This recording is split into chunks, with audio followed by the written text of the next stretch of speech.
काला साया।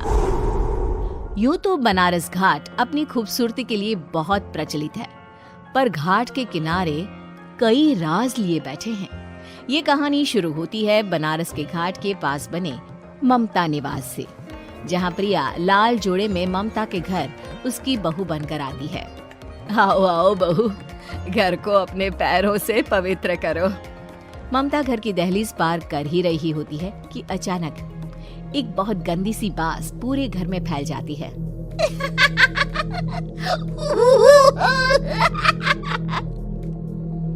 ये बदबू और ये आवाजें, ये कौन हंस रहा है माँ? अब ये पड़ोसी ना हमारे थोड़े अलग से है। कहाँ हम शाकाहारी और ये मांस मच्छी खाने वाले। छोड़, तू ध्यान मत दे और गृह प्रवेश कर। और हाँ बहू, अपनी सास की एक बात हमेशा याद रखना, इन पड़ोसियों से तो कभी बात नहीं करेगी। अच्छे लोग नहीं है ये। अपनी सास की ये बात मानेगी ना बेटा? हाँ माँ, जो आपकी मर्जी, मैं उनसे बात नहीं करूंगी। अगले दिन प्रिया अपनी पहली रसोई बनाने रसोई घर में जाती है। ये छोटी बात तो नाक में जा रही है। एक काम करती हूँ, खिड़की खोल देती हूँ। प्रिया खिड़की खोलने जाती है। इतने जाले, लगता है इस खिड़की को कभी खोला ही नहीं गया। पर ऐसा क्यों? ओह, नॉन वेज की स्मेल आती होगी ना। 2 मिनट के लिए खोल लेती हूँ, फिर बंद कर दूंगी। प्रिया खिड़की खोलती है। खिड़की खोलते ही उसकी नजर सामने वाले घर की खिड़की पर पड़ती है, जहाँ एक लड़की खड़ी होती है। हाथों में मेहंदी, लाल रंग की साड़ी, बिल्कुल सजी धजी, मानो प्रिया की तरह ही वो भी नई नवेली बहू हो। वो प्रिया को देखकर मुस्कुराती है। हे भगवान, माँ ने तो इनसे बात करने को मना किया था। प्रिया फौरन ही खिड़की बंद कर देती है और तवे पर चढ़े रोटी की ओर देखने लगती है, पर वहाँ रोटी न होकर मछली पड़ी होती है। ये क्या? पहली ही रसोई में इतनी बड़ी गलती। हे भगवान, अब मैं क्या करूं? प्रिया बहुत डर जाती है और फौरन रसोई की सफाई करने और फिर सभी के लिए खाना बनाने लग जाती है। जब वो सबको खाना परोसती है, सब तो ठीक है, मैं बेकार में चिंता कर रही थी। हे भगवान, ऐसे ही बस अपनी कृपा बनाए रखना। रात के वक्त जब सब सो रहे होते हैं, तब प्रिया को पायल की आवाज सुनाई देती है, जिससे उसकी आंख खुल जाती है। ये पायल की आवाज कहाँ से आ रही है? प्रिया उठकर उस आवाज के पीछे छत की सीढ़ियों तक जाती है। तभी उसे बच्चे के रोने की आवाज आती है। प्रिया छत पर जाती है तो क्या देखती है? वही लाल साड़ी वाली लड़की अपनी गोद में एक नवजात बच्चे को घुमा घुमा कर सुला रही है। तभी प्रिया की नजर उसके पेट पर पड़ती है। ओह गॉड, ये तो प्रेग्नेंट भी है। सुनिए, बच्चा सो नहीं रहा है क्या? मैं कुछ मदद करूं?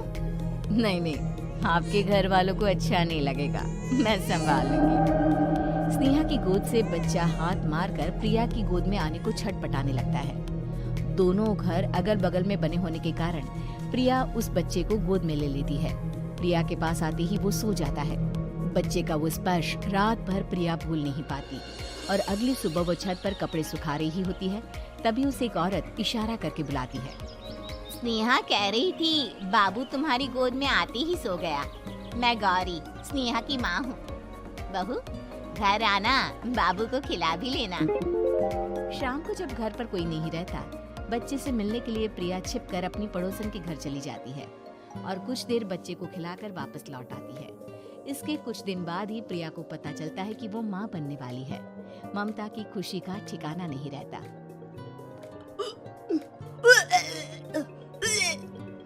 माँ जी, पता नहीं क्यों उल्टी आ रही है। प्रिया भागती हुई वॉशरूम में जाती है तो हरी और लाल रंग की उल्टी करती है। उस उल्टी में से कीड़े निकलते हैं। ये क्या? खून और ये कीड़े! माँ! माँ! प्रिया की आवाज सुनकर ममता दौड़ कर आती है, पर बेसिन में कुछ नहीं होता। प्रिया हक्की बक्की रह जाती है। ये सब क्या हो रहा है? प्रिया घबरा जाती है और अपने कमरे में जाकर सो जाती है। डर के कारण वो इतनी थक जाती है कि उसकी आंख लग जाती है। तब उसे ऐसा लगता है उसके पेट पर मानो कोई बैठा हुआ हो। कौन हो? प्रिया के पेट पर एक 5 महीने की बच्ची बैठी हुई थी, जो बुरी तरह जली हुई थी। माँ, तुम ही मुझे लाई ना अपने पेट में। मैं तुम्हारी माँ नहीं हूँ। कौन हो तुम? माँ, देखो मैं जल गई बुरी तरह से। 6 महीने पेट में रहने को भी मुझे नहीं मिला। सहला दो ना माँ। बचाओ, बचाओ, माँ। ममता दौड़कर कमरे में आती है।